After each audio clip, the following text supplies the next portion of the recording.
सत्याचा मोर्चा मुंबईमध्ये होतोय. त्या मोर्चामध्ये सिंधुदुर्ग जिल्ह्यातनं अनेक शिवसेनेतील अशी अपेक्षा होती, मात्र आपण गैरहजर राहत आहे. नेमकं कारण नाही, खरं तर हा मोर्चा आहे तो मुंबई MMRDAच्या अंतर्गत आहे आणि मुंबईत तले शिवसैनिक आणि मनसैनिक महाविकास आघाडीचे सर्व सदस्य ह्या मोर्चाला उत्स्फूर्तपणे जाणार आहेत आणि या संदर्भात वेगवेगळ्या महाराष्ट्रातल्या वेगवेगळ्या भागातनं आता अतिवृष्टी होते आहे आणि त्यामुळे उद्योजक म्हणालेत की महाराष्ट्रात इतर भागापेक्षा मुंबईवर आम्ही हा मोर्चा काढू आणि अतिवृष्टीमुळे शेतकऱ्यांना मदत करण्याचं काम महाराष्ट्रातल्या मराठवाडा असेल, कोकण असेल या भागातल्या लोकांनी केलं पाहिजे आणि त्यामुळे आम्ही ज्या मोर्चाला आमचा पाठिंबा आहे आणि मुंबईतल्या शिवसैनिकांच्या माध्यमातून हा मोर्चा मोठा निघेल. लाचारीबद्दल बोलायचं झालं तर राज ठाकरे यांनी स्वतःच्या भावाकडे बघावं. उद्धव ठाकरेंपेक्षा मोठा लाचार कोणी नाही, आमदार निलेश राणेंनी आरोप केला. खरं निलेश राणेंना लाचार हा शब्द खरं तर दुसऱ्याला उच्चारण्यापेक्षा स्वतः ते किती लाचार आहेत.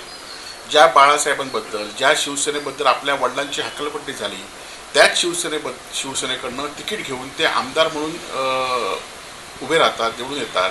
म्हणजे आपल्या पदासाठी आपल्या वडिलांना केलेली हकलपट्टी ते विसरले. आपण स्वतः बाळासाहेबांवर, उद्धव साहेबांवर टीका केली आणि त्याच बाळासाहेबांच्या पक्षात हे स्वतःहून गेले आणि त्यामुळे ह्यांच्यापेक्षा लाचार हा खरं तर परफेक्ट शब्द महाराष्ट्रात कोणाला बसत असेल तर तो राणे कुटुंबियांना लाचार हा शब्द बसतो. आज सत्याचा मोर्चा होतोय आणि त्या मोर्चाला भाजप मूक आंदोलन काढून उत्तर देणार आहे दक्षिण मुंबई. खरं तर आमच्या हा मोर्चाला हा खरं तर भाजपच्या विरोधात आहे. तर निवडणूक आयोगाच्या ज्या काय आमच्या निवडणूक आयोगाबद्दल शंका आहे त्याबद्दल आमचा मोर्चा आहे आणि त्यामुळे भाजपला हे जमण्याचं कारण काय? कारण निवडणूक आयोग ज्या पद्धतीने काम करतं आहे ते भारतीय जनता पार्टी सांगतं तसंच ते काम करत आहेत. शिवसेनेची निशाणी असून देत किंवा मतदारातला घोळ असून देत, लोकसभेनंतर विधानसभेमध्ये जी झालेली 76-77 लाख मतं जी वाढलेली आहेत त्या संदर्भात असून देत, त्या संदर्भात खरं तर निवडणूक आयोगाने स्पष्टीकरण केलं पाहिजे. आज निवडणूक आयोगाने जे लोक निवडणूक आयोगावर टीका करतात त्यांना नोटिसा पाठवल्या आहेत, पण त्या नोटिसाला भीक न घालता आज लाखो मुंबईकर किंवा लाखो शिवसैनिक महाविकास आघाडी सर्व सदस्य आज या मोर्चामध्ये सहभागी होतील. आज जो मनसेचा मोर्चा चालू आहे त्यामध्ये काँग्रेसने सावध भूमिका घेतली आहे. बिहार निवडणुकांमुळे राज ठाकरेंसोबत जाण्याचा काँग्रेसला अडचण येण्याची चर्चा आहे. नाही, कोण आलं आणि कोण थांबलं तरी आता ठाकरे बंधू एकत्र झालेले आहेत आणि त्यामुळे ठाकरे बंधू एकत्र झाल्यामुळे आणि कशासाठी एकत्र झाले आहेत? मराठी माणसांच्या एकजुटीसाठी एकत्र झालेले आहेत. आज जो भारतीय जनता पार्टीने जो काय भ्रष्टाचार, महिला अत्याचार ह्यामध्ये जो हाहाकार माजवला आहे, शिंदे सेनेने जो काय भ्रष्टाचार माजवला आहे, ह्या विरोधात ही मंडळी एकत्र आले. त्यामुळे जी मंडळी येतील त्यांना घेऊन हा मोर्चा निघेल. आज जो मोर्चा त्यावरती चंद्रकांत पाटील असं म्हणतात की विरोधकांचा मोर्चा हा राजकीय स्टंट आहे. नाही, खरं तर तुम्ही जे स्टंट करताय ते कसले आहेत?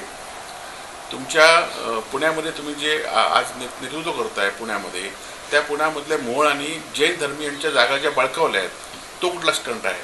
आणि त्यामुळे चंद्रकांत दादांनी आमच्या मोर्चाला स्टंट म्हणण्यापेक्षा ज्या काय पद्धतीने भ्रष्टाचार त्यांच्या पुण्यामध्ये सुरू आहे, लोकांच्या जागा हडपण्याचा जो प्रकार सुरू आहे त्याकडे लक्ष द्यावं. शेतकऱ्यांनी वेळेच कर्ज फेडण्याची सवय लावा, सगळं फुकटात कसं चालणार? कर्जमाफीवर अजित पवारांनी वादग्रस्त विधान केलं. खरं तर अजित पवारांना या संदर्भात विधान करण्याचा कोणताही अधिकार नाही.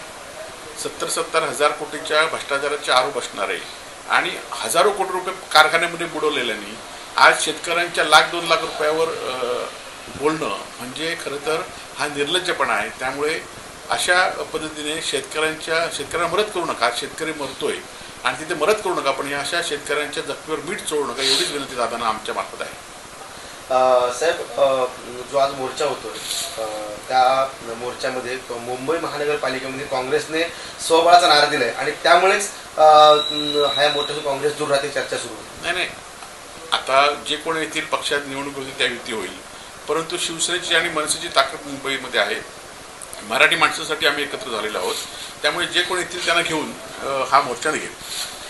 उदय सामंत काल परवा सिंधुदुर्ग जिल्ह्यामध्ये होते आणि त्यांनी महायुती मार्फत सगळ्या निवडणुका व्हाव्यात अशी माझी इच्छा आहे, मात्र जर स्वबळावर लढण्याचे झालं तर स्वबळावर लढण्याची तयारी ठेवा असं देखील म्हटलं. खरं तर दोन्ही पक्षांना स्वबळावर निवडणूक लढवण्याची ताकद या दोन्ही पक्षामध्ये नाही.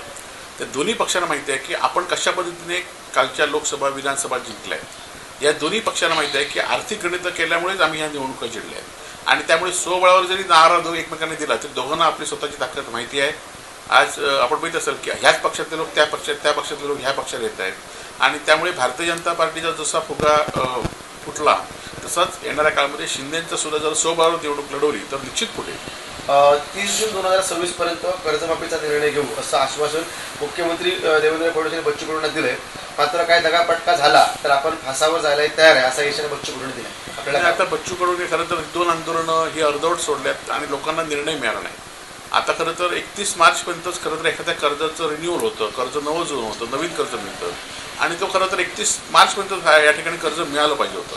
परंतु असं करताना हा जो प्रकार केला आहे तो फक्त शेतकऱ्यांनी ज्या आश्वासनांची जी आश्वस्ततेने बच्चू कडून पाहिलं होतं ती आश्वस्ता शेतकऱ्यांची बच्चू कडूंबद्दल राहील की नाही 30 जूनपर्यंत याच्याबद्दल आम्ही साशंक आहोत.